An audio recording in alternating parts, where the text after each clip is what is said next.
Praise the Lord. Hallelujah. అందరం దేవునికి స్తోత్రాలు చెల్లిద్దామా. హల్లెలూయా.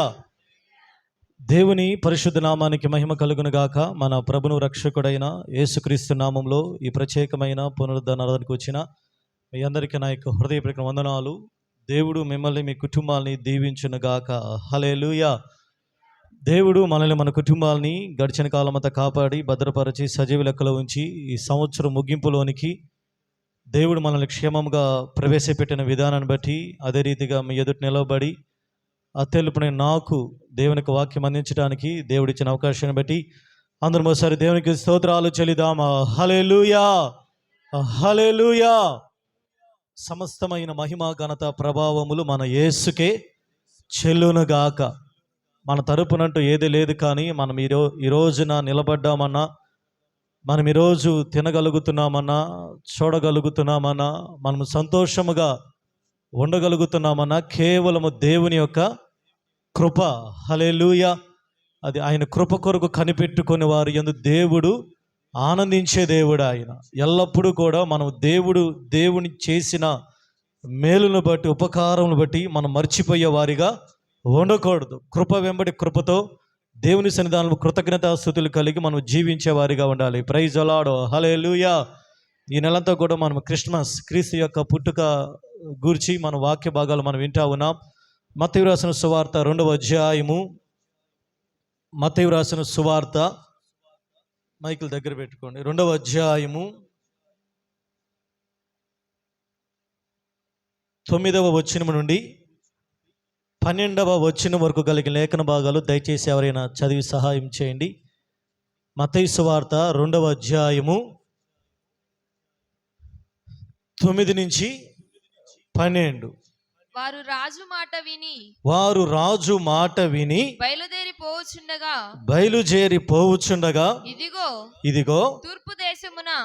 తూర్పు దేశమున వారు చూసిన నక్షత్రము ఆ శిశువు ఉండిన చోటికి మీదుగా వచ్చి నిలుచు వరకు వారికి ముందుగా నడిచెను. వారు ఆ నక్షత్రమును చూచి అత్యానంద భరితులై ఇంటిలోనికి వచ్చి తల్లి అయిన మరియను ఆ శిశువును చూచి సాగిలపడి ఆయనను పూజించి తమ పెట్టెలు విప్పి బంగారమును సాంబ్రాణి బోలములను కానుకలుగా ఆయనకు సమర్పించిరి. 12వ వచనం అందరూ కలిపి చదువుదాం.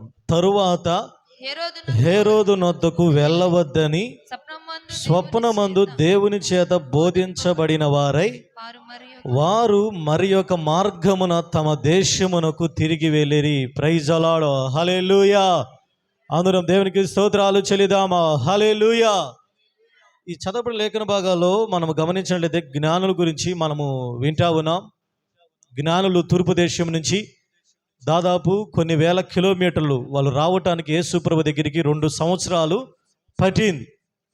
వారు మొదటగా వచ్చి యెరూషలేములో ప్రవేశించి నేరుగా హేరోదు రాజుగారి దగ్గరికి వెళ్ళి ఆయన అడిగిన ప్రశ్న, యూదుల రాజుగా పుట్టిన ఆయన ఎక్కడ ఉన్నాడు? తర్వాత హేరోదు రాజు ఆ మాట వినగానే వాళ్ళందరూ కూడా కలవరి పడిపోయి, హేరోదు రాజు యెరూషలేములో ఉన్న ప్రజలందరూ కూడా వాళ్ళు కలవరపడిపోయారు. ఆల్రెడీ రాజు ఉన్నాడు కదా, ఇంకొక రాజు పుట్టడం ఏంది అని గ్రంథాలన్నీ తిప్పిన తరువాత ఆ గ్రంథాల్లో వ్రాయబడింది అనమాట. ముందు వచనంలో వ్రాయబడి ఉంటుంది, యోదయ దేశపు బెత్లెహేమా, నీవు యోధా ప్రధానుల్లో ఎంత మాత్రము అల్పమైన దానవు కావు, ఇశ్రాయేలును నా ప్రజలను పరిపాలించు అధిపతి నీలో నుండి వచ్చును అని పాత నిబంధన గ్రంథంలో ముందుగానే ప్రవక్తల ద్వారా చెప్పబడిన మాట వాళ్ళు గుర్తెరిగారు. అయితే వాళ్ళు ఎలాగ వచ్చారు యేసు ప్రభు దగ్గరికి అంటే, ఒక నక్షత్రాన్ని వెంబడించి ఆ నక్షత్రం యొక్క పుట్టు పూర్వత్రాలు కనుగొని ఈ నక్షత్రం వలన లోకాన్ని రక్షించడానికి ఒక రక్షకుడు పుట్టాడని ఆ నక్షత్రాన్ని వెంబడించి ఆ నక్షత్రం ఏ ఇంటి దగ్గర అయితే ఆగిందో ఆ ఇంటి దగ్గరికి వచ్చిన తర్వాత జ్ఞానుల ఇంటిలోనికి వెళ్ళి తొట్టిలో పరుండ పెట్టబడి ఉన్న శిశువును చూచి వాళ్ళు అత్యానంద భరితులై వాళ్ళ దగ్గర ఉన్న పెట్టెలు విప్పి బంగారము బోలమును సాంబ్రాణిని సమర్పించారు. ఇప్పుడు యేసు ప్రభు దగ్గరికి వాళ్ళు ఎలాగ వచ్చారు? నేను అడుగుతున్న ప్రశ్న, నక్షత్రమును చూచి వారంతట వారు మార్గంలో వచ్చారు, పూజించారు. అయితే ఈ మధ్యలో హేరోదుకి చెప్పారు కదా, అయితే హేరోదు యేసు ప్రభు చిన్నపేటగా ఉన్నప్పుడు చంపుతాడేమోనని 12వ వచనంలో, తరువాత హేరోదు నొద్దకు వెళ్ళవద్దని స్వప్నమందు దేవుని చేత బోధించబడిన వారై వారు మరి యొక్క మార్గంలో తమ దేశానికి తిరిగి వెళ్ళారు. వెళ్ళేటప్పుడేమన్నా వారి మార్గంలో వచ్చారు. వారి యొక్క ఆలోచనల ప్రకారం నక్షత్రాన్ని వెంబడించి యేసయ్య దగ్గరికి వచ్చారు. హేరోదు ముందే చెప్పాడు, మీరు ఆ బిడ్డను కనుగొన్న తర్వాత నా దగ్గరికి వచ్చి మరలా చెప్పండి, నేను కూడా వెళ్ళి పూజిస్తాను, చూస్తాను. కానీ హేరోదు లోపల ఉన్న ఆ ఇంటెన్షన్ వేరు. హేరోదు యాక్చువల్గా తన మనసులో అనుకున్న మాట ఏంటంటే, ఆ బిడ్డని ఎలాగైనా చంపాలి, ఎందుకంటే నేను ఒక్కనే రాజుగా ఉండాలి, ఇంక ఎవరు కూడా రాజుగా ఉండకూడదు. ఇది ఎవరికి తెలుసు? హేరోదుకు తెలియదు, జ్ఞానులకి తెలియదు. ఎవరికి తెలుసు అండి? దేవునికి తెలుసు. ఆయన సర్వాంతర్యామి, అనగా ఆయనకి మనం బోధించడం అవసరం లేదండి. మన హృదయంలో ఉన్న ప్రతి ఇంటెన్షన్ ఆయనకి తెలుసు, ప్రతి ఆలోచన. మనుషులు పై రూపాన్ని మాత్రమే చూడగలరు, కానీ మనం ఆరాధిస్తున్న దేవుడు యేసు ప్రభువారు, ఆయన మన హృదయంలో ఉన్న ప్రతి ఆలోచనలు గుర్తి ఎరగగలిగిన దేవుడు ఆయన. అటువంటి దేవుని మనం ఆరాధిస్తున్నామండి. హల్లెలూయా. మన పై రూపాన్ని చూసే వ్యక్తి దేవుడు కాదండి, దేవుడు కాదండి. ఈ లోకంలో 33 కోట్ల మంది దేవతలు ఉన్నారు. వాళ్ళు పై రూపాన్ని మాత్రమే చూడగలరు, కానీ మన సర్వలోక రక్షకుడైన యేసయ్య నీ హృదయ అంతరంగంలో ఉన్న ఆ వ్యాధి, బాధ, కష్టము, అది ఏదైనా బయటికి తీసి చెప్పండి. మిగతా వాళ్ళు బయటికి మాత్రమే తీస్తారండి, కానీ మన దేవుడు బయటికి తీసి దాన్ని స్వస్థపరచగలిగిన దేవుడు. చప్పలు కొడితే దేవుని యొక్క నామాన్ని మహిమపరుదామా. హల్లెలూయా, హల్లెలూయా, హల్లెలూయా.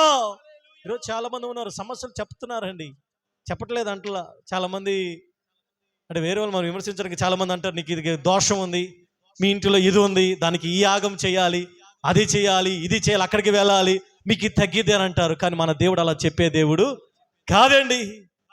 ఆయన ఒక్కసారి తప్పు బయట పెట్టి దానికి పరిష్కారం కూడా చెప్పగలడు. ఆయన నిజమైన దేవుడు ఎవరంటే తప్పును మాత్రమే చెప్పే వ్యక్తి దేవుడు కాదు. మరి ఎవరు? తప్పును చెప్పి దాన్ని సరి చేయగలిగిన వ్యక్తి, తప్పును పరిష్కరించుకోవడానికి, వ్యాధి నుంచి విడుదల పొందటానికి దానికి మెడిసిన్ కూడా ఇవ్వగలిగిన ఆయన మనం ఆరాధిస్తున్నాం. హల్లెలూయా, హల్లెలూయా. కాబట్టి ఇప్పుడు హేరోదు లోపల ఉన్నది యేసు ప్రభువుకి తెలుసు. కాబట్టి దేవాతి దేవునికి జ్ఞానులు ఎప్పుడైతే యేసయ్యను పూజించారో వెంటనే వాళ్ళకి ఒక హెచ్చరిక అనేది కలిగింది. ఏమి హెచ్చరిక? వాళ్ళు హేరోదు దగ్గరికి వెళ్ళొద్దు, హేరోదు దగ్గరికి వెళ్ళొద్దు, మీరు మరి ఒక మార్గాన మీ దేశానికి వెళ్ళండి. అయితే జ్ఞానులు వచ్చినది వారి మార్గాన, కానీ వెళ్ళేటప్పుడు ఏ మార్గంలో వెళ్ళిరి? ఈరోజు మన అంశం అది. వచ్చేటప్పుడు వారి మార్గంలో వచ్చారు, వారి సొంతగా యేసు ప్రభువు దగ్గరికి నక్షత్రాన్ని చూసి వచ్చారు, కానీ వెళ్ళేటప్పుడు ఏ మార్గంలో వెళ్ళారు? కరెక్ట్గా చెప్పండి అమ్మా. ఏం తెలియదు ఈరోజు? ఒక్క పొద్దున్నారా? మాట్లాడండి ఒకరు. వెళ్ళేటప్పుడు ఏ మార్గంలో వెళ్ళారు? వారి మార్గంలో కాదండి. వచ్చేటప్పుడు వారి మార్గంలో వచ్చారు, వెళ్ళేటప్పుడు దేవుని మార్గంలో వెళ్ళారు. హల్లెలూయా. ఈ క్రిస్మస్ దినాలలో నువ్వు దేవుని మందిరానికి వచ్చావు, మంచిదే. వచ్చిన తరువాత మన మార్గాలు స్టాప్ అయిపోవాలి, నీ మార్గము ఆగిపోవాలి. నీ మార్గము ఆగిపోయి నువ్వు దేవుని మార్గములో దేవుడు చెప్పినట్లుగా నడవాలి. ద్వితీయోపదేశ కాండం త్వరగా ముగిచేస్తాను, రాత్రికి మరలా 1 గంట కల్లా ముగిచేస్తాను. ద్వితీయోపదేశ కాండం 5వ అధ్యాయం 33వ వచనాన్ని చదవండి.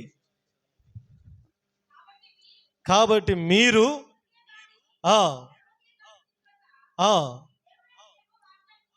నీ దేవుడైన యెహోవా మైకి చదవమ్మ చేయుటకు జాగ్రత్త పడవలనని మీరు స్వాధీనపరుచుకొనబోవు దేశములో మీరు జీవించుచు మేలు కలిగి దీర్ఘాయుష్మంతులగునట్లు మీ దేవుడైన యెహోవా మీకు ఆజ్ఞాపించిన మార్గములన్నిటిలో మీరు నడుచుకోవాలి. హల్లెలూయా.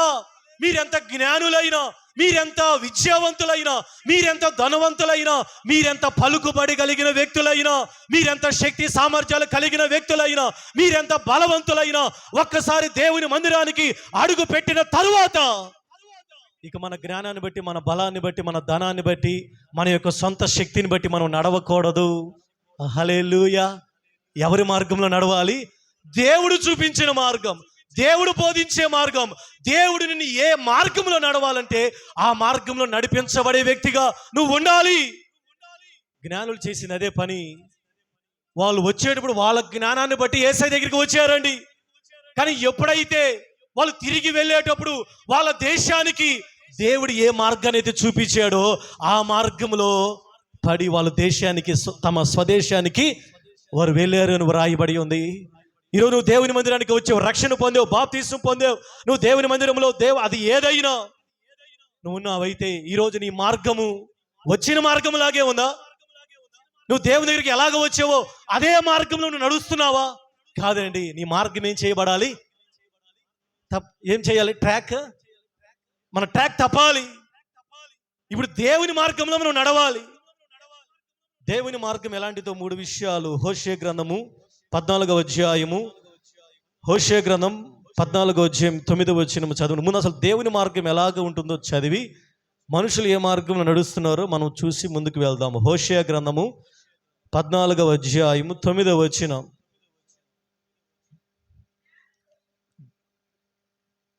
చదువమ్మా మైక్లో. జ్ఞానులు ఈ సంగతులు వివేచింతురు, బుద్ధిమంతులు వాటిని గ్రహింతురు. బుద్ధిమంతులు వాటిని గ్రహింతురు. ఏలయనగా యెహోవా మార్గములు చక్కనివి, యెహోవా మార్గము చక్కనివి, చక్కనివి. Praise the Lord. హల్లెలూయా. మన దేవుడైన యెహోవా మార్గం ఎలాంటిదండి? స్ట్రైట్. అది ఇంగ్లీష్లో, తెలుగులో చక్కనిది. దాంట్లో ఏ లోటు కానీ, ఏ పొరపాటు కానీ, ఎటువంటి వ్యత్యాసము కానీ, ఏ కీడు కానీ, ఏ బాధ కానీ ఆ మార్గంలో ఉండదు. ఎవరి మార్గం? యెహోవా మార్గం చక్కనిది. హల్లెలూయా. దేవుని మార్గము సింపుల్, దేవుని మార్గము సులువైనది, దేవుని మార్గము శక్తివంతమైనది, దేవుని మార్గము స్ట్రైట్ గా ఉంటుంది.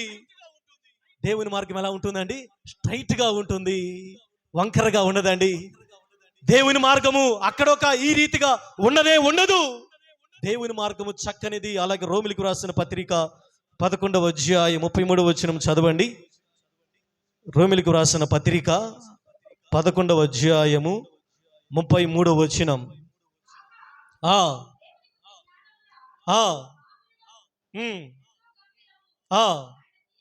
ఆయన తీర్పులు, ఆయన మార్గములు ఎంతో అగమ్యములు. హల్లెలూయా. అగమ్యములు అంటే అవి ఎవ్వరికి కూడా అర్థము కావు. దేవుని మార్గము ఎవ్వరికి అర్థము కాదండి. గుర్తుంచుకోండి అమ్మా. వింటున్నారా? దేవుని మార్గం అర్థము కాదు. అర్థమయ్యేది దేవుని మార్గము కాదండి. ఈరోజు నాకు అంతా తెలుసు. No no no. దేవుని మార్గము ఎవరికి, ఏ మనుషుడికి అర్థము కానే కాదు. మరి ఎలా తెలుస్తుంది పాస్టర్ గారండి? ఆ మార్గంలో మనం నిలబడితే ఆ మార్గంలోనే దేవుడు మనం నడిపిస్తాడు. ఆయన అబ్రహామును దేవుడు పిలిచాడు, ఆయన మార్గాన్ని చెప్పలేదు. ఆయన దేవుడు ఎక్కడికి వెళ్ళమంటే అక్కడికి వెళ్ళాడు. అయ్యా ఎక్కడికి వెళ్ళు, ఇక్కడికి వెళ్ళు, అక్కడికి వెళ్ళు, ఇదిగో ఫలానాకి వెళ్ళు. మొత్తానికి అబ్రహాము గారు కనాను దేశానికి చేరుకున్నాడు.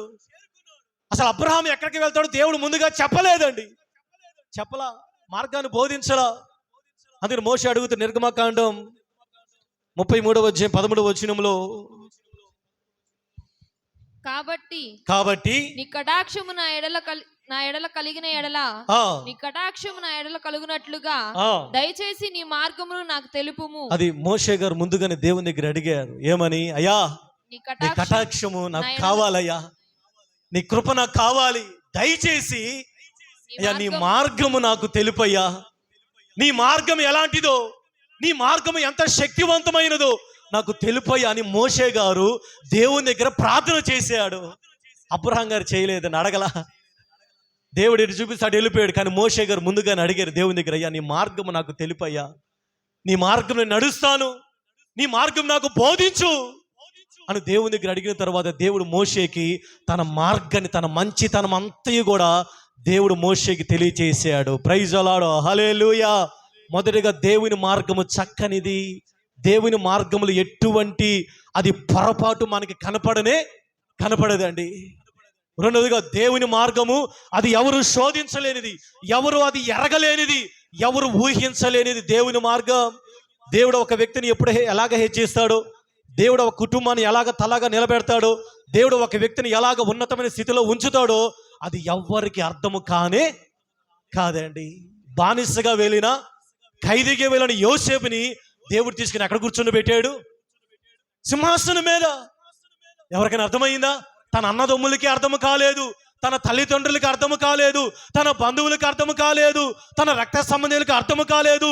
దేవుడు ఒక బానిసని ఐగుప్తు దేశం అంతటికి రాజుగా నియమిస్తాడని, ఒక గొర్రెల కాపరిని ఇశ్రాయేలు ప్రజల మొత్తానికి రాజుగా నియమిస్తాడని ఎవ్వరూ అనుకోలేదండి. తన తండ్రికి కూడా తెలియదు. అందుకనే తన అన్నదమ్ములందరినీ కూడా మిలిటరీకి పంపించి తన చిన్న కుమారుణ్ణి గొర్రెల్నిచ్చి అడవిలోకి పంపించేశాడు. కానీ దేవుడు అడవిలో ఉన్న దావీదుని కనుగొని తీసుకుని వచ్చి ఇశ్రాయేలు ప్రజలకి రాజుగా నియమించాడు. అదండి దేవుని మార్గం. హల్లెలూయా.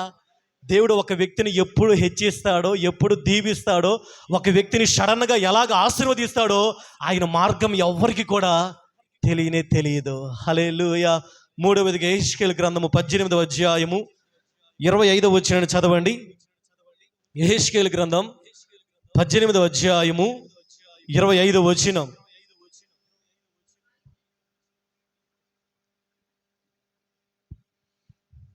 అయితే యెహోవా మార్గము న్యాయము కాదని మీరు చెప్పుచున్నారు.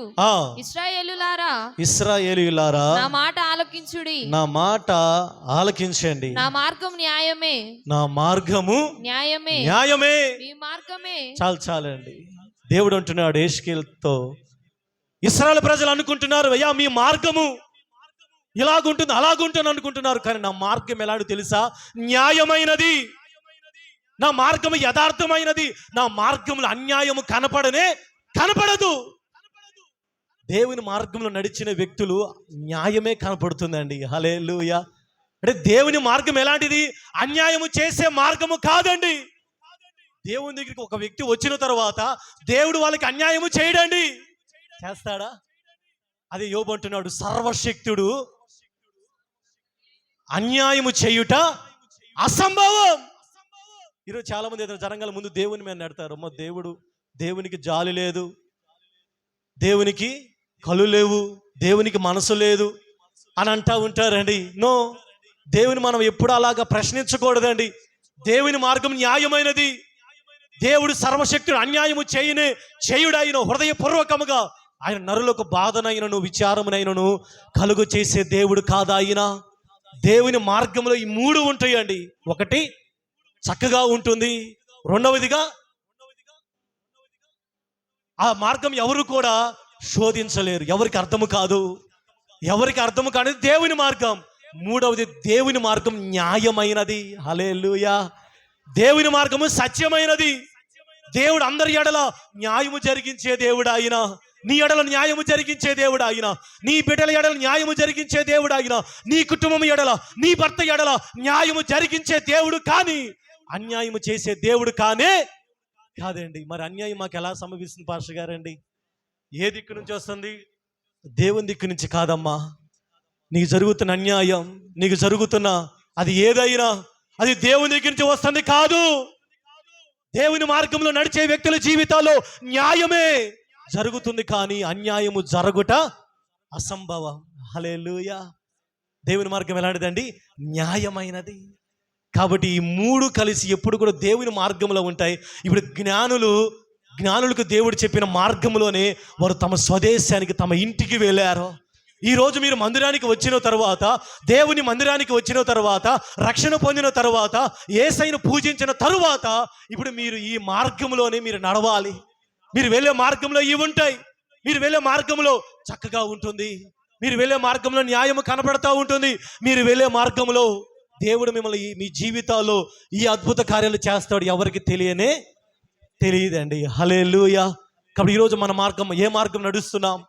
అయితే ప్రజలు కొంతమంది మొదటి రాజుల గ్రంథము 15వ అధ్యాయం 3వ వచనం చదవండి. కొన్ని మార్గాలు మనకు కనపడతా ఉన్నాయి. మొదటి రాజుల గ్రంథము 15వ అధ్యాయం 3వ వచనం. అతడు తన తండ్రి పూర్వమును అనుసరించి పాప మార్గములన్నిటిలో నడుచును. తన పితృ ఏ మార్గాలు అంటండి? పాప మార్గాలు. ఇంకోసారి చదువు మాట పెద్దగా. అతడు తన తండ్రి పూర్వమును అనుసరించి తన తండ్రి పూర్వము అనుసరించిన పాప మార్గములన్నిటిలో నడిచాడు. ఏ మార్గం అంటే ఇది? అది ఏదైతే తన తండ్రి పూర్వము చేశాడో అదే మళ్ళా తన కుమారుడు కూడా అనుసరిస్తా ఉన్నాడు. ఈరోజు దేవుని మందిరానికి వచ్చిన తర్వాత మన మార్గంలో పాపం అనేది, పాప బీజం అనేది మన మాటల్లో, మన తలంపుల్లో, మన ఆలోచనలో కనపడకూడదు. హల్లెలూయా. ఎందుకని పాపము మార్గములో దుష్టుల ఆలోచన చెప్పున నడవక పాపుల మార్గమున, అదే కదా, పాపుల మార్గం ఒకటి ఉందండి, పరిశుద్ధుల మార్గం ఒకటి ఉంది, పరిశుద్ధుల యొక్క జీవితం ఒకటి ఉంది. లోకంలో 2 మార్గాలు ఉన్నాయి. ఇరుకైన మార్గం ఒకటి ఉంది, విశాలమైన మార్గం ఒకటి ఉంది, యథార్థమైన మార్గం ఒకటి ఉంది, దేవునికి విరోధమైన మార్గం ఒకటి ఉంది. ఈరోజు దేవుడు మనల్ని అందరూ ఎందుకు ఎన్నుకున్నాడు తెలుసా? విశాలమైన మార్గంలో నడిపించడానికి కాదండి. మన మార్గం ఎలా ఉంటుంది? కొంచెం ఇరుకుగా ఉంటుందండి, కొంచెం ఇరుకుగా ఉంటుంది. యథార్థముగా ఉండాలి, బూతులు మాట్లాడకూడదు, సినిమాలు చూడకూడదు, ఇంకా చెప్పండి, చెడిబడి తినకూడదు, చెడిబడి తాగకూడదు. ఈ ఇరుగ్గా ఉంటుంది. అందుకని చాలా మంది యేసయ్య దగ్గరికి రమ్మంటే, అయ్యా మేము రామండి, మేము వస్తే అవి మానుకోవాలి, ఈ మానుకోవాలి, మేము వస్తే ఈ చేయకూడదు, అవి చేయకూడదు. చాలా మంది ఇచ్చే సాక్ష్యం అదే, మేము యేసయ్య దగ్గరికి వస్తే అవి చేయకూడదు. వాళ్ళకి తెలుసు. అంటే యేసయ్య మార్గం ఎలాంటిదంట? పాపపు మార్గము. తన తండ్రి చేసినట్లే ఈ వ్యక్తి కూడా పాప మార్గంలో నడుస్తూ ఉన్నాడు. కాబట్టి మన జీవితాల్లో యేసయ్య దగ్గరికి వచ్చిన తర్వాత మనం పాపం నుంచి ప్రతిరోజు బయట పడాలి తప్ప మన జీవితాల్లో పాప మార్గం అనేది కనపడకూడదు. హల్లెలూయా. కీర్తన గ్రంథము 101వ కీర్తన 3వ వచనం చదవండి. 101వ కీర్తన 3వ వచనం. నా కన్నుల ఎదుట నేను ఏ దుష్కార్యమును ఉంచుకొనను. భక్తి మార్గము తొలగిన వాని క్రియలు నాకు అసహ్యములు. చాలండి. ఇందాకేమన్నా భక్తుడు చెప్పిన మాట, తన తండ్రి విడిచిన పాప మార్గంలో నడుస్తూ ఉన్నాడు. ఇక్కడ కీర్తన గ్రంథంలో మనం చదివిన మార్గం, ఏ మార్గం మనకు కనపడతా ఉంది? కీర్తనకారుడు అంటున్నాడు, భక్తి మార్గము తొలగిన వారి క్రియలు నాకు అసహ్యం. అనగా ఈరోజు మనం ఏ మార్గంలో వెళ్ళాలి, ఏ మార్గంలో నడవాలి? దేవుని మందిరానికి వచ్చిన తర్వాత, ఆదివారం మందిరానికి వచ్చిన తర్వాత నువ్వు ఏ మార్గాన్ని ఎంచుకోవాలి? పాపపు మార్గము కాదండి, భక్తి మార్గం. హల్లెలూయా. భక్తి అంటే ఏంది పాస్టర్ గారండి? చెప్పండి అమ్మా. మందిరానికి రావటం, అపోస్తలుల బోధ, సహవాసం, రొట్టె విరుచుట, ఎడతెగక ప్రార్థన. ఇందాక సహోదరు సాక్ష్యం ఇచ్చారు. నేను ఎప్పుడో మీటింగ్స్ గురించి చెబితే నేను సంతోషించాను. నిజంగా ఎప్పుడో దాదాపు 5 సంవత్సరాల క్రితం అనుకుంటాను. అప్పటి నుంచి ఇప్పటిదాకా మందిరంలో ఉపవాస ప్రార్థన చేస్తానే ఉన్నారు. ఒక ప్రేరేపణతో వాళ్ళ గురించి, ఆ బజారు గురించి ప్రేయర్ చేయాలని. అవన్నీ కూడా సేవకుల బాధ్యతలు కాదండి. దేవుడు మనం ప్రేరేపిస్తే ఏదైనా మన మార్గం ఎలాగ ఉండే భక్తి మార్గముగా ఉండాలి. భక్తిహీనుల మార్గము, ఇంకోసారి చదువు మాట, భక్తి మార్గము తొలగిన వారి క్రియలు నాకు అసహ్యం. ఏ మార్గం? చాలా మంది భక్తి మార్గం నడుస్తారు, మొదట్లో బాగా నడుస్తారండి. ఉండే కొన్ని ఏమైపోతా ఉంది, ఆ మార్గము తొలగి భక్తిహీనుల యొక్క మార్గంలోనికి వెళ్ళిపోతా ఉన్నారు. ఎంతోమంది రక్షణ పొందిన ప్రజలే, ఎంతోమంది బాప్తీసు పొందిన ప్రజలే, దేవుని ఆత్మతో అభిషేకముతో నింపబడిన ప్రజలే, అద్భుతాలు చూసిన ప్రజలే ఈరోజు భక్తి మార్గంలో ఏమైపోతా ఉన్నారు? తొలగిపోతా ఉన్నారండి. ఈరోజు నీ మార్గంలో భక్తి ఉందా? మందిరానికి వస్తున్నావు, మంచిదే. మందిరానికి వచ్చే భక్తి చేయరండి. ఎన్నోసార్లు చెప్పా, భక్తి వేరు, భయము వేరు. చాలా మంది దగ్గర భయం ఉంటుంది కానీ భక్తి కనపడటం లేదు. చాలా మంది దగ్గర భక్తి ఉంటుంది కానీ భయం కనబడటం లేదు. భయం అనగా నీ లోపల జరిగేది, భక్తి అనగా ఇతరులకు చూపించేది. ప్రార్థన చేయటం, పాట పాడటం, పరిచర్య చేయటం, దేవుని కానుక ఇవ్వటం, ఇది ఏదైనా భక్తి. భయం అనేది మన లోపల కలిగేది. ఆ లోపల కలిగేది ఎవరు చూడలేరు, దేవుడు మాత్రమే చూడగలడు. ఆయన ఈరోజు భక్తి మార్గంలో నువ్వు నడిస్తే నీ భక్తే నీకు ధైర్యాన్ని పుట్టిస్తుంది. చప్పలకుడు దేవుని కన్నా మహిమ పరుద్దాం. యోబు శ్రమలో ఉన్నప్పుడు, యోబు గ్రంథం 3వ అధ్యాయంలో తన స్నేహితులు వచ్చి అంటున్నారు, నీ భక్తి నీకు ధైర్యము పుట్టిస్తుంది. నీ భక్తే నీకు ధైర్యమమ్మా, నీ భక్తే నీకు ఆయుధం. నీతిమంతునికి ఆయుధం ఏంటిదండి? వ్యాధి వస్తుంది, నీ భక్తే నీకు ధైర్యం, నీ భక్తే నీకు ఆరోగ్యం, నీ భక్తే నీకు క్షేమం, నీ భక్తే నీకు బలం, నీ భక్తే నీకు క్షేమకరము తప్ప నిజమైన భక్తునికి ఇంక ఏది కూడా అవసరం లేదండి. చెప్పండి ఏంటిది? భగవంతుని భక్తునికి అనుసంధానం ఏంటిది? అంబికా దర్బార్ భక్తి? అది కాదండి. నిజమైన భక్తునికి తన భక్తే ఆయుధం అండి. నిజమైన భక్తునికి నువ్వు ఏ కీడులో భయపడాల్సిన అవసరం లేదు. నువ్వు ఏ పరిస్థితి గుండా వెళ్తున్నా, గాఢాంధకారమైన, అది శోధన అయినా, అది వ్యతిరేక పరిస్థితి అయినా, అగ్నిగుండమైనా, మరి ఏదైనా నిజమైన భక్తునికి దేవుడు ఎప్పుడు కూడా ఆయన కాపుదల ఉంటూనే ఉంటుందండి. ఈరోజు అటువంటి భక్తి మనం చేయగలుగుతున్నామా? శక్తివంతమైన భక్తి, యథార్థమైన భక్తి, లేదా భక్తిలో నుంచి మనం బయటికి వచ్చేస్తున్నామా? రోజు రోజుకి మన భక్తి మార్గం నుంచి మనం బయటికి వెళ్ళిపోతున్నామేమో. కాదని ఈరోజు జ్ఞానులు ఏ మార్గాన్ని అనుసరించి వారి దేశానికి వెళ్ళారో మన బ్రతుకులో భక్తి మార్గము కనపడాలి. హల్లెలూయా, హల్లెలూయా. రోజు కొంచెంసేపు ప్రేయర్ చేసుకున్నామా, కొంచెంసేపు దేవుని సన్నిధికి కేటాయించండి. రాత్రి కూడా అదే విన్నాం, యేసు ప్రభువు స్వయాన్ని లోకానికి దిగి వచ్చి ఆయన ప్రాణాన్ని త్యాగం చేశాడు. నువ్వు దేవుని కొరకు ఏం త్యాగం చేస్తున్నావు? చెప్పండి. వస్తున్నాం కదా పరశుగాని ఆదివారం 1 గంట. పొద్దున్నే నేను బుచ్చిరాజుపాలెం వెళ్ళాను, స్టెమిలిన్ గారి చర్చికి. బాక్స్ ఒకటి కావాల్సింది. 8:30కి వెళ్ళా నేను, కిరణ్ బండి మీద. అప్పటికి వాళ్ళందరూ వచ్చి మందిరం యాక్చువల్గా ఆరాధన జరుగుతుంది 8:30కి. కానీ మన చర్చి 10:30కి స్టార్ట్ చేసే పాటలు పాడేవాళ్ళు ఎవరు రాలా. ముందు వచ్చిన ఒక 2 పాటలు పాడారు. 11:30 వస్తానే ఉన్నారండి. నాకు అనిపించింది, ఇప్పుడు వాళ్ళది టంగుటూరే కదా, బుచ్చిరాజుపాలెం మందే. వాళ్ళు చర్చి అంతా కూర్చున్నారు, అందరూ ఆరాధన చేస్తూ ఉన్నారు, మైకులు లేవు. మనకి సమయం ఏంది వాళ్ళకి, నాకు అర్థం కావటం వల్ల. మనకి ఇళ్ళ దగ్గరే ఉన్నారు, అందరూ వచ్చారు. మరి ఇంకా వస్తాను, జనాలు 12-1 గంట దాకా వస్తానే ఉన్నారు. ఎక్కడ వ్యత్యాసం నాకు కనపడటం లేదు. నిజమైన భక్తి అది కాదండి. సమయానికి రావాలి. ఒక్క ఆదివారం, ఒక్క వారానికి ఒక్క రోజే కదా, 2:30 గంట, 10:30 నుంచి 1 గంట. ఈ 2:30 గంట కూడా మనం దేవుని దగ్గర మనం స్తుతించలేకపోతున్నామంటే నిజం నేను అంటున్నాను, మన భక్తులని చెప్పుకోవడం అనవసరం అండి. నిజమైన భక్తి మార్గం ఎలాగో తెలుసా? శక్తివంతముగా ఉంటుంది. నీ భక్తి ఇతరుల్ని మారుస్తుంది. నీ భక్తి ఇతరుల యొక్క వారి యొక్క జీవితాన్ని ప్రభావితం చేయాలి. అలాంటి భక్తి మనం చేయాలండి. అంచె దినాల్లో మళ్ళా కరోనా రాబోతుంది. ఇటీవల అంటే భయపెడతానికి కాదు, నేను 2 దర్శనాలు వచ్చినాయి అనమాట. ప్రపంచం మీదకి ఏదో గొప్ప, దాన్ని ఏమంటారంటే ఎట్లా చెప్పాలి అర్థం కాదు, ఏదో సంథింగ్ ఏదో రాబోతుంది మరలా. కాబట్టి ప్రేయర్ చేసుకోండి. నిజమైన భక్తులు ఏది విన్నా భయపడకూడదు. నిజమైన భక్తులు ప్రతిదానికి సిద్ధముగా ఉంటారు. ప్రపంచం మీదకి మరలా ఏదో రాబోతుంది. మన భక్తులు జాగ్రత్తగా కాపాడుకో, మన విశ్వాసాన్ని, మన యొక్క భక్తిని కాపాడుకోవాలి. ఈ శ్రమల్లో, శోధనలో మనం ధైర్యముగా నిలబడాలి. భక్తిహీనులందరూ వెళ్ళిపోతారండి. భక్తులు మాత్రమే ప్రతి పరిస్థితుల్లో నిలబడగలుగుతారు. హల్లెలూయా. జ్ఞానులు భక్తి మార్గాన్ని ఎంచుకొని దేవుని మార్గంలో వెళ్ళారు. అయిపోవచ్చిన సమయం. 3వదిగా దానియేలు గ్రంథము 12వ అధ్యాయము 3వ వచనాన్ని చదవండి. దానియేలు గ్రంథము 12వ అధ్యాయము 3వ వచనం. బుద్ధిమంతులైతే ఆకాశ మండలములోని జ్యోతులను పోలిన వారై ప్రకాశిస్తారు.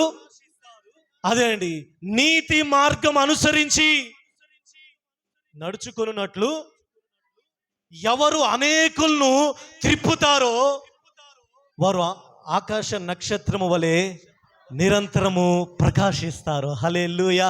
చప్పలు కొడితే దేవుని యొక్క నామాన్ని మహిమపరుద్దాం. ఏ మార్గం? నీతి మార్గం. నీతి మార్గాన్ని అనుసరించినట్లు ఎవరు అనేకులు త్రిప్పుతారో ఆ త్రిప్పిన వాళ్ళు ఎలా ఉంటారు? ఆకాశ మండలంలోని జ్యోతుల వలె నిరంతరం ప్రకాశిస్తారు. ఇక్కడ మనకి ఏ మార్గం కనబడతా ఉంది? నీతి మార్గం అండి. ఈరోజు దేవుని ప్రజలుగా నువ్వు వెళ్ళే మార్గంలో నీతి కనపడాలి, న్యాయము కనపడాలి, యథార్థత కనపడాలి. నీతి లేకుండా మనం బ్రతకకూడదండి. యోబు ఎవరో తెలుసా? నీతిమంతుడు అండి, యథార్థవంతుడు, న్యాయవంతుడు, దేవుని యందు భయభక్తులు కలిగి చెడుతనము విసర్జించిన వాడు. యోబు జీవితంలో ఎక్కడ కూడా అన్యాయము కనపడటం లేదండి. యోబు ఒకరోజు గ్రంథంలో ఉండిద్ది, విచారించండి. అది ఒకసారి చదవండమ్మా. ఎక్కడమ్మా? 6వ అధ్యాయము 29 చదవండి. అన్యాయం లేకుండా నా సంగతి మరలా విచారించుడి, నా సంగతి విచారించండి, మరలా విచారించండి, నేను నిర్దోషినిగా కనపడతాను. చప్పకొడితే దేవుని యొక్క నామాన్ని మహిమపరుద్దాం. హల్లెలూయా. యోబు అంటున్నాడు, నన్ను ఎంక్వైరీ చేయండి, నా మీదకి పంపించండి పోలీసుల్ని. పోలీసులు ఎందుకు వస్తారండి? నేరాన్ని నిరూపించడానికి. ఈ వ్యక్తి ఏదైనా తప్పు చేశాడా? పోలీసుల తర్వాత సిఐడి తర్వాత సిబిఐ వాళ్ళు వచ్చారనుకోండి, ఉన్న తప్పులన్నీ కూడా బయట పెట్టేస్తారు.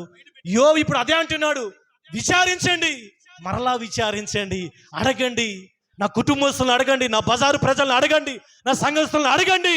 మీరు ఎక్కడ అడిగినా, మీరు ఎవరిని అడిగినా, మీరు నా కుటుంబాన్ని అడిగినా, నా బజారు ప్రజలను అడిగినా, నా తోటి విశ్వాసులను అడిగినా, నా తోటి సహోదరులు అడిగినా, మీరు ఎక్కడికి వెళ్ళి అడుక్కున్నా నేను ఎలాగ కనపడతానో తెలుసా? నిర్దోషినిగానే కనపడతాను తప్ప ఒక్క వ్యక్తి కూడా నా గురించి చెడ్డ సాక్ష్యం చెప్పడండి. అదేనండి నీతి కలిగిన మార్గం అంటే. ఈరోజు మన ముందు బాగానే చెబుతారండి, అమ్మో అని. మనం వెళ్ళిన తర్వాత అది రికార్డ్ చేయాలా? మన ముందు చెప్పినవి కాదండి, మన తర్వాత చెప్పిన ఎవరు రికార్డ్ చేస్తారు? గదిలో చెప్పినవి కూడా ఏ మోసుకెళ్తున్నాయి అంట? కాకుల, ఆకాశ పక్షుల అని మనం గదిలో మాట్లాడుకున్నవి కూడా రికార్డ్ అవుతున్నాయి. కాబట్టి ఈరోజు ప్రియ దేవుని సంగమా, మన మార్గము నీతి మార్గముగా ఉండాలి, యథార్థమైన మార్గముగా ఉండాలి. మన యొక్క భక్తి జీవితము అది పారదర్శకముగా ఉండాలి తప్ప మన మార్గము చివరిగా ముగింపులోకి వచ్చేస్తున్నాను. మన మార్గంలో 2వ పేతురు రాసిన పత్రిక 2వ అధ్యాయం 15వ వచనం చదవండి. 2వ పేతురు 2వ అధ్యాయం 15వ వచనం. తిన్నని మార్గమును విడిచి బెయోరు కుమారుడైన బిలాము పోయిన మార్గమును బట్టి త్రోవ తప్పిపోయిరి. అది చాలా మంది తిన్నని మార్గాన్ని విడిచారండి. తిన్నని మార్గం ఎవరిది? స్ట్రైట్ మార్గం ఎవరిది? తొందరగా ముగించండి పాష గారండి అంటున్నారు మీరు చాలా మంది. తిన్నని మార్గం ఎవరిది? చక్కని మార్గం ఎవరిది? దేవుని మార్గాన్ని విడిచి బెయోరు కుమారుడైన బిలాము పోయిన మార్గంలో వెళ్ళిపోయారు. బిలాము మార్గం ఏంటిది పాస్టర్ గారండి? సంఘాలకి చెప్పినప్పుడు చెప్పాను కదా, ప్రకటన గ్రంథం. బిలాము మార్గం ఏంటిది? ప్రవక్తే.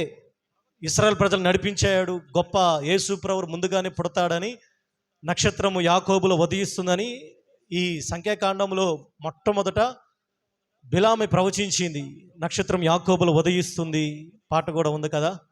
ఇటువంటి శక్తివంతమైన ప్రవక్త బారాకుకి అమ్ముడిపోయి ఇశ్రాయేల్ ప్రజలు శపించడానికి తీర్మానం తీసుకున్నాడు.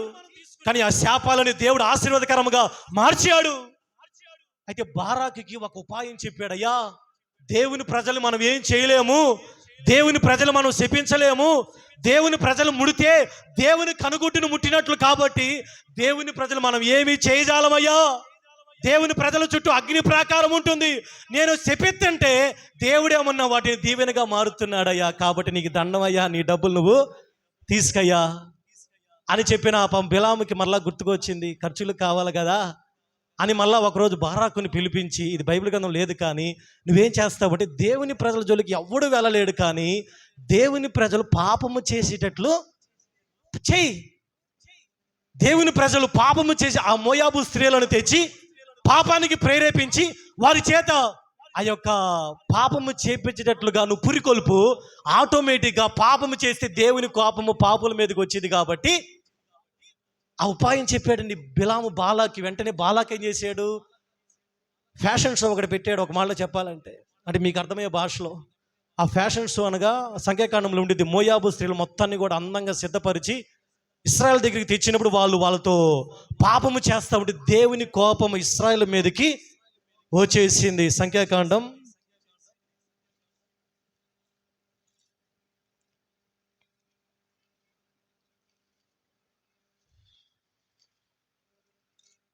25వ అధ్యాయం 1వ వచనం. ఇశ్రాయేలీలు షిత్తీములో దిగి ఉండగా ప్రజలు మోయాబు రాండతో వ్యభిచారం చేయసాగిరి. ఎట్లా స్టార్ట్ అయింది? 2వ వచనం. ఆ స్త్రీలు తమ దేవతల బలులకు ప్రజలను పిలువగా మీరు భోజనము చేసి వారి దేవతలకి నమస్కారం చేశారండి. చూడండి, 24వ అధ్యాయం దాకా బాలాకు బిలాము ఎంత ప్రయత్నం చేసినా వాళ్ళ జోలికి దేవుడు అసలు వెళ్ళనివ్వలేదండి. ఆ శాపాలన్నీ కూడా ఏమైపోతా ఉన్నాయి? అవి దీవెనలుగా మార్చబడుతున్నాయి. కానీ 25వ అధ్యాయానికి వచ్చేసరికి ఏమి జరిగిందంటే, బిలాము చెప్పిన దాని ఏమంటే అదొక మార్గం, అది పాపంలోనికి నెట్టే మార్గం. ఉపాయము చెప్పాడు. మోయాబు స్త్రీలు వచ్చి ఇన్విటేషన్ ఇచ్చారు, రండి మేము భోజనాలు పెడుతున్నాం. వెళ్ళారు. అక్కడికి వెళ్ళి భోజనం చేసి వాళ్ళ దేవతలకి మొక్కుతా ఉన్నారు, వాళ్ళతో పాపం చేస్తా ఉన్నారు. వెంటనే ఆటోమేటిక్ ఏమైపోయింది? అట్లు ఇశ్రాయేలీలు బయల్పోయోరుతో కలుసుకొనినందున వారి మీద యెహోవా కోపం రగులుకొనెను. చాలండి. ఇప్పుడు మిమ్మల్ని అడుగుతున్న ఒక ప్రశ్న, కరెక్ట్గా చెప్పాలి. దేవుడు తన ప్రజల్ని శిక్షిస్తాడా? కరెక్ట్గా చెప్పండి అమ్మా. శిక్షించడు. దేవుడు తన ప్రజల్ని శిక్షించడు. దేవుడు తన ప్రజలు ఏమి అనడు. ఎవరు వచ్చినా వారిని కూడా ఏది జరగనివ్వడు. మరి ఇక్కడ ఎందుకు పనిష్మెంట్ వచ్చింది? దేవుడు బైబిల్కి ఎక్కడా కూడా కొన్ని మధ్యలో గుర్తు రావటం లేదు, ఏదో మాట ఉండేది అనమాట. దేవుడు తన ప్రజలను శిక్షించడు, కానీ వారి క్రియలను బట్టి మాత్రమే వారికి ఆ శిక్ష వచ్చింది తప్ప దేవుడు శిక్షని అనకూడదండి. ఇంతవరకు కూడా దేవుడు కాపాడాడు. బిలాము బాలాకు ఎంత ప్రయత్నం చేసినా 3 చోట్ల ప్రదేశాలు మార్చి, 3 కొండలు మార్చి, బలిపీఠాలు మార్చి మరలా చేస్తున్నా అవన్నీ కూడా అయిపోయి చివరికి చూడండి వాళ్ళ చేతులారు వాళ్ళే శిక్ష తెచ్చుకున్నారు తప్ప దేవుడు వాళ్ళ మీద ఏ శిక్ష రానివ్వలేదండి. పాపము చేశారు, దేవుని కోపము వచ్చేసింది. ఆ కింద ఫీనోహోస్ అనే వ్యక్తి ఆ వచ్చిన పాపానికి ప్రాయశ్చితాన్ని కలుగు చేశాడు. కాబట్టి బిలాము నడిచిన మార్గంలో పేతురు పత్రికలో వారు వెళ్ళిపోతా ఉన్నారు. ఈరోజు దేవుని ప్రజలు కూడా నీతి మార్గాన్ని తప్పి బిలాము మార్గంలో వెళ్ళిపోతా ఉన్నారు. యోధా రాసిన పత్రిక 1వ అధ్యాయం 13వ వచనాన్ని చదవండి. యోధా పత్రిక 13వ వచనం.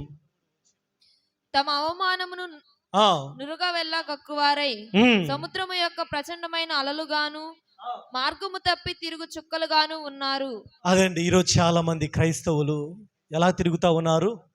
మార్గము తప్పి తిరుగుతా ఉన్నారు. ఏ మార్గం అండి? చక్కని మార్గం, దేవుని మార్గం, న్యాయ మార్గం, నీతి మార్గం, భక్తి మార్గాన్ని తప్పి మార్గము తప్పిన చుక్కల వలె తిరుగుతా ఉన్నారు. ఇక్కడికి అక్కడికో తిరుగుతా ఉన్నారండి. ఎలా ఉండాలి మనము? దేవుని మందిరంలో మనము క్షేమమైన మార్గములో మన ముందుముగాక. హల్లెలూయా. మార్గము తప్పిన చుక్కలలాగా మీరు బ్రతకవాకని దయచేసి. మార్గము తప్పిన చుక్కలు లెక్కలో ఉండరు. మార్గము తప్పిన చుక్కలలాగా ఉన్నారు. అందుకని చివరిగా లూకా సువార్త 3వ అధ్యాయము 4-5 వచనాలు చదవండి, ప్రార్థన చేస్తాను. లూకా రాసిన సువార్త 3వ అధ్యాయము 4-5 వచనాలు. అంతటా అతడు వచ్చి పాప క్షమాపణ నిమిత్తము మారు మనసు విషయమైన బాప్తిజం పొందవలెనని యోర్దాను నది ప్రదేశం అంతటా ప్రభు మార్గము సిద్ధపరచండి. ప్రభు మార్గం సిద్ధపరచుడి. ప్రభువు మార్గము సిద్ధపరచండి. ఆయన త్రోవలు సరళము చేయండి. హల్లెలూయా. బుగి చేస్తాండి. క్రిస్మస్ దినాల్లో రేపు జరుపుకోబోతున్నారు. ఆల్రెడీ ప్రపంచం అంతా యేసయ్య శుభదినాన్ని జరుపుకొనబోతున్నారు. ఒక్కొక్కరు ఒక్కొక్క సందేశం మనం వింటా ఉన్నాం. అయితే ఈ క్రీస్తు పుట్టిన దినాలలో నువ్వు ఏ మార్గంలో నువ్వు దేవుని మందిరానికి వస్తున్నావో నాకైతే తెలియదండి. కానీ మీరు మందిరానికి వచ్చిన తర్వాత మీరు దేవుని మార్గములో, దేవుడు చెప్పినట్లుగా ఆ నీతి మార్గము, భక్తి మార్గములో నువ్వు వెళ్ళే వ్యక్తిగా ఉండాలి, నువ్వు నడిచే వ్యక్తిగా ఉండాలి, నువ్వు ఆ దేవుని మార్గంలో నువ్వు జీవించే వ్యక్తిగా ఉండాలి. కానీ మన సొంత జ్ఞానాన్ని బట్టి, మన సొంత ఆలోచనలు బట్టి ఆ మార్గంలో మనం నడవకూడదండి. యోహాన్ అంటున్నాడు, ప్రభు మార్గాన్ని సిద్ధపరచండి. హల్లెలూయా. చెప్పండి, ఏం చెబుతారు ఇప్పుడు? మీరు ప్రభు మార్గాన్ని సిద్ధపరచండి, ప్రభు మార్గాన్ని సిద్ధపరచుకోనండి, ఆయన త్రోవలను సరళము చేయండి. ఇప్పుడు ప్రభు మార్గంలో నడవాలంటే ఏం చేయాలంటే మొదటిగా 3 విషయాలు ఉన్నాయి. చదవండి. తర్వాత ప్రతి పల్లము పూడ్చబడాలండి. ప్రతి కొండ మెట్టయు పల్లము చేయబడాలి. వంకర మార్గములు తిన్ననిగా చేయబడాలి. 3 విషయాలండి. మొదటిది ప్రతి పల్లము కూడా పోల్చబడాలి. పల్లం అనగా మన జీవితాల్లో ఉన్న లోటుపాట్లు, మన జీవితాల్లో ఉన్న హెచ్చు తగ్గులు, మన జీవితాల్లో ఉన్న అది ఏదైనా, చిన్నది ఏదైనా దేవుని మార్గంలో నువ్వు నడవాలి అంటే పల్లము పోడ్చబడాలి.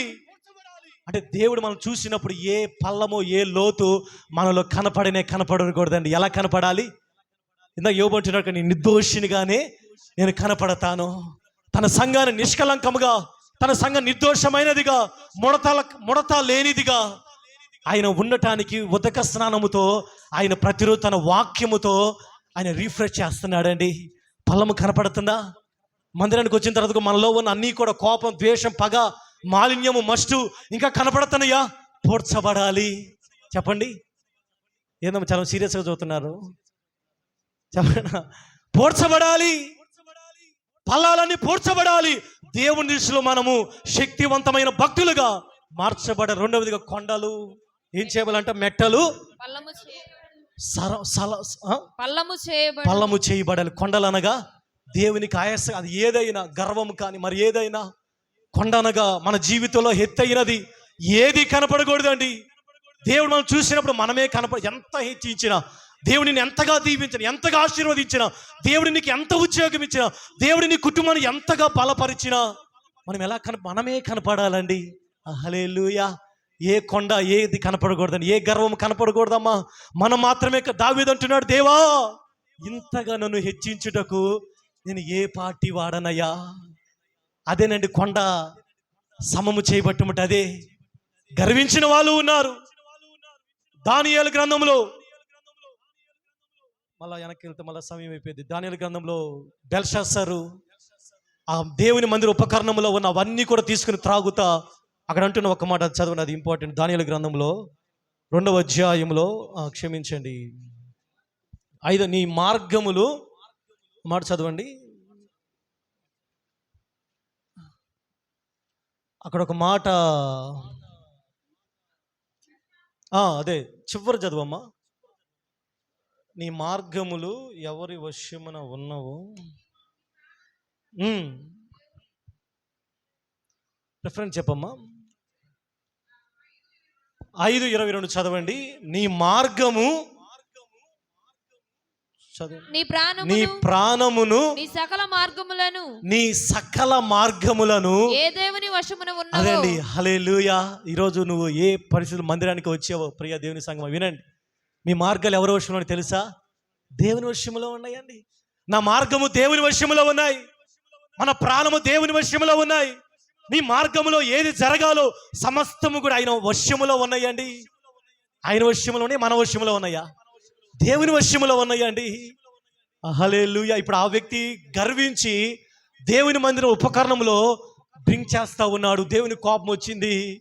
దానియేలుకి అదే మెనే టెకెల్ ఉఫార్సిస్ అనే మాట ఆ గోడ మీద వ్రాయబడి ఉంది.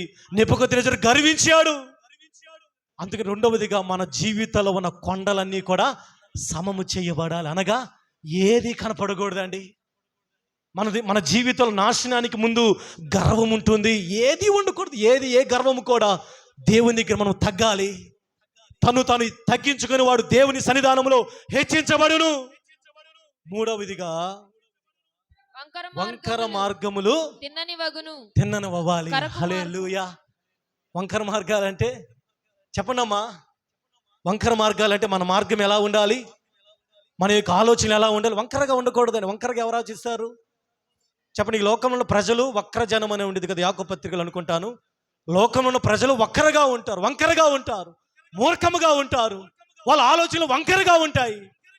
జంతువులను నేరుగా నడిస్తే పీత ఎలా నడిచిందో తెలుసా? సరే ఏసనగా రంగోలు వస్తే ఆయన నడిచి మరీ చూపించారు. పీత ఎలా నడిచింది? పీతలమ్మ తినలేదు ఎప్పుడు? పీతలు తెలియదా? పీతలు తెలియదా? ఒకసారి టంగుటూరులో ఏమంటారు? పీతలేనరా? ఓకే. పీత ఎలా నడిచేది చూసారా? చూడలేదా? ఈసారి చూడండి. యాక్చువల్గా మ్యారేజ్ లేకపోతే బీచ్కి తీసుకెళ్దాం అనుకున్నా, తర్వాత వెళ్దాం. ఎందుకంటే బీచ్ దగ్గర పీతలు ఉంటాయి కాబట్టి సైడ్కి నడుస్తాయి. ఇట్లా గెలవండి, చూడండి ఈసారి సైడ్కి నడుస్తాయి, వంకరగా వెళతాయి. వంకరగా వెళ్ళకూడదు. మనం నేరుగా స్ట్రైట్గా దేవుడు చూపించిన మార్గంలో మనం వెళ్ళాలి. దేవుని మార్గంలో క్షేమం ఉంటుంది, దేవుని మార్గంలో ఆరోగ్యం ఉంటుంది, దేవుని మార్గంలో దీవెన ఉంటుంది. జ్ఞానులే యేసయ్య చెప్పినప్పుడు, దేవుడు బోధించినప్పుడు వారి జ్ఞానాన్ని పక్కన పెట్టి వారి మార్గంలో ఆపేసి తమ స్వదేశానికి వేరొక మార్గంలో వెళ్ళారు. హల్లెలూయా. ఈ క్రిస్మ దినాల్లో నువ్వు ఏ మార్గంలో దేవుని మందిరానికి వస్తున్నావు నాకైతే తెలియదు, కానీ దేవుని మందిరంలో అడుగుపెట్టిన తర్వాత నువ్వు ఇప్పుడు ఏ మార్గంలో నడవాలో తెలుసా? దేవుడు నీకు చూపించే మార్గంలో నడిస్తే నీకు క్షేమము, నీకు ఆయుష్, నీకు ఆనందం, నీకు క్షేమం, నీకు సంతోషం, నీకు స్వస్థత కలుగుతుంది. కానీ మన మార్గంలో నడిచి ఇర్మియా గ్రంథం అంటున్నాడు, దేవుడు నిన్ను మార్గంలో నడిపించుచుండగా నువ్వెందుకు ఆయనను విసర్జించావు? ఆ మాట చివరిగా ఇర్మియా గ్రంథము 2వ అధ్యాయంలో దేవుడు బాధపడుతున్నాడు. దేవుడు నిన్ను మార్గంలో నడిపిస్తుండగా అదేనండి 17వ వచనము, నీ దేవుడైన యెహోవా నిన్ను మార్గంలో నడిపిస్తున్నాడు కదా, నిన్ను క్షేమంగా ఉంచుతున్నాడు కదా, నిన్ను ఆరోగ్యంగా ఉంచుతున్నాడు కదా, నీకు కావలసినవన్నీ ఇస్తున్నాడు కదా, నీ కుటుంబాన్ని దీవిస్తున్నాడు కదా, నిన్ను బలపరుస్తున్నాడు కదా, నీకు ఆరోగ్యాన్ని క్షేమాన్ని ఇస్తున్నాడు కదా, శత్రుకారాలను లయపరుస్తున్నాడు కదా, నీ జీవితం అడిగేవాన్ని ఇస్తున్నాడు కదా. నీ దేవుడిని యెహోవా నిన్ను మార్గంలో నడిపించుచుండగా నువ్వెందుకు ఆయనను విసర్జించటం వలన నీవే ఈ బాధ కలుగు చేసావు. నీ కలుగుతున్న బాధ దేవుడు పెట్టింది కాదమ్మా. దేవుడు తన ప్రజలకి నేను అంటున్నాను, ఆయన నిజముగా హృదయపూర్వకముగా విలాప వాక్యం ఆ మాట, నరులకు హృదయపూర్వకం దేవుడు బాధ కలిగించే వ్యక్తి. నీకు నీవే ఈ బాధ కలుగు చేసుకున్నావు, కానీ దేవుడు మార్గం నడిపిస్తే ఆయన మార్గము సురక్షితమైనది. హల్లెలూయా. ఆయన మార్గము యథార్థమైనది, ఆయన మార్గము శక్తివంతమైనది, ఆయన మార్గము బలమైనది, ఆయన మార్గము ఆరోగ్యకరమైనది. అందరూ తల్ల వచ్చి ప్రార్థన చేసుకుందాం. ఈ కొద్ది మాటలు మనకు దేవుడు దీవించినట్లుగా జ్ఞానులు వారి సొంత మార్గంలో వచ్చి వారి జ్ఞానాన్ని పక్కన పెట్టారు. దేవుని చేత బోధించబడి వేరొక మార్గంలో వారు తిరిగి తమ స్వదేశానికి వెళ్ళారు. ఈరోజు నీవు నేను కూడా దేవుని మందిరానికి వచ్చిన తరువాత మన మార్గాలు ఆపాలి. దేవుని మార్గంలో నడవటానికి మనము మన జీవితాన్ని ప్రారంభించాలి. ఈ క్రిస్మస్ పండుగ దినాలలో ఈరోజు నువ్వు ఒక చిన్న తీర్మానం తీసుకున్నట్లయితే దేవుడిని దీవిస్తాడండి. లోకల మార్గంలో నువ్వు వెళ్ళకూడదు, లోకలు నడిచినట్లుగా నువ్వు నడవకూడదండి. భక్తి మార్గంలో నువ్వు నడవాలి, నీతి మార్గంలో నడవాలి. మన సొంత మార్గంలో మనం నడవకూడదండి. ఏ మార్గంలో ఈరోజు నువ్వు వెళ్తున్నావు? దైవజనులు పాడారు కదా, నేను వెళ్ళే మార్గము నా యేసుకే తెలుసు. యేసులాడు, ఈరోజు నువ్వు వెళ్ళే మార్గము నీకు తెలుస్తుందా? నువ్వు వెళ్ళే మార్గంలో క్షేమం ఉందా? నువ్వు వెళ్ళే మార్గము అది దేవుని యొక్క వాక్యానికి సంబంధించే మార్గమేనా, లేకపోతే నీ సొంత మార్గంలో నడుస్తున్నావేమో? ఈరోజు కాదు, మన సొంత మార్గం ఆగాలి. ఈరోజు స్టాప్ చేయబడాలి. ఈ క్రిస్మస్ పండుగ జరపబడే లోపే నీ మార్గము ఆగాలి. దేవుని మార్గము నీ జీవితంలో ప్రారంభించబడాలి. Thank you lord. నా మార్గమునయ్యా నేను ఆపుతానయ్యా, నీ మార్గము నా జీవితంలో దయచేయండి అయ్యా. నీ మార్గంలో నడుస్తాను ప్రభువా. నీ మార్గము ఎంతో సురక్షితమైనదయ్యా, నీ మార్గము ఎంతో ఆరోగ్యకరమైనది, నీ మార్గము యథార్థమైనదయ్యా, నీ మార్గము చక్కనైనది, నీ మార్గము న్యాయమైనది ప్రభువా. మేము మా సొంత మార్గంలో నడిచి బాధను కలుగు చేసుకుంటున్నామయ్యా. కాదు ప్రభువా, జ్ఞానులు నడిచిన మార్గము నాయన మీ చేత బోధించబడి వెళ్ళారయ్యా. మేము కూడా ఆ రీతిగానే మా సొంత జ్ఞానాన్ని బట్టి కలిగే మార్గము కాదయ్యా, మీ ద్వారా బోధించబడి మీ ద్వారా హెచ్చరించబడే మార్గం మాకు దయచేయి.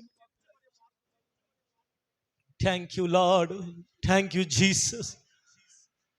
దేవా మీకు వందనాలు వందనాలు వందనాలు. మన మార్గం ఎలాగ ఉంది ఈరోజు? నీ మార్గంలో ప్రతి ఫలము పోర్చబడాలి, ప్రతి ఫలము పోర్చబడాలి అనగా మన జీవిత లోటుపాట్లు, మన జీవితంలో ఉన్నది ఏదైనా మచ్చైన కలంకమైన సరి చేయబడాలి, కనపడకూడదండి. ప్రతి కొండ ఫలము పోర్చబడాలి. దేవుని దగ్గర మనం దీనులుగా ఏది కనపడకూడదండి. మూడవదిగా ప్రతి వంకర మార్గాలు తిన్ననవ్వాలి. వంకరగా ఉండే మన జీవితాలు స్ట్రైట్గా ఉండాలి. నరపుత్రుడా చక్కగా నిలబడు. వంకరగా నిలబడుతున్నాడు యెహెజ్కేల్. వంకరగా ఉంటే దేవుని స్వరం మనం వినపడలేం. వంకర జీవితంలో దేవుడు ఏ కార్యము చేయలేడండి. యెహెజ్కేల్ చక్కగా నిలబడయ్యా, చక్కగా నిలబడు, చక్కగా నిలబడు. నేను నీతో మాట్లాడాలి, నేను నిన్ను దర్శించాలి, నేను నిన్ను స్వస్థపరచాలి, నేను నీకు ఆరోగ్యం ఇవ్వాలి, నేను నీకు దీవెని ఇవ్వాలి. చక్కగా నిలబడు. ప్రభు మార్గాన్ని సిద్ధపరచండి అమ్మా. ఈ క్రిస్మస్ దినాల్లో ప్రభు మార్గాన్ని సిద్ధపరచండి. ఆయన త్రోవలు సరళము చేయండి. ప్రభు మార్గాన్ని సిద్ధపరచండి. ప్రభు మార్గం సిద్ధపరచాలంటే ఈ 3 కార్యాలు ఖచ్చితంగా ఉండాలి. విన్న వాక్యం మన జీవితాల్లో 30 60 100 దేవుడు దీవించినట్లుగా అందరూ దేవునికి స్తోత్రాలు చెల్లిద్దాం. హల్లెలూయా, హల్లెలూయా, హల్లెలూయా. ఎవరైనా ఒక్కళ్ళు విన్న వాక్యం మీద ప్రార్థనలు నడిపించండి.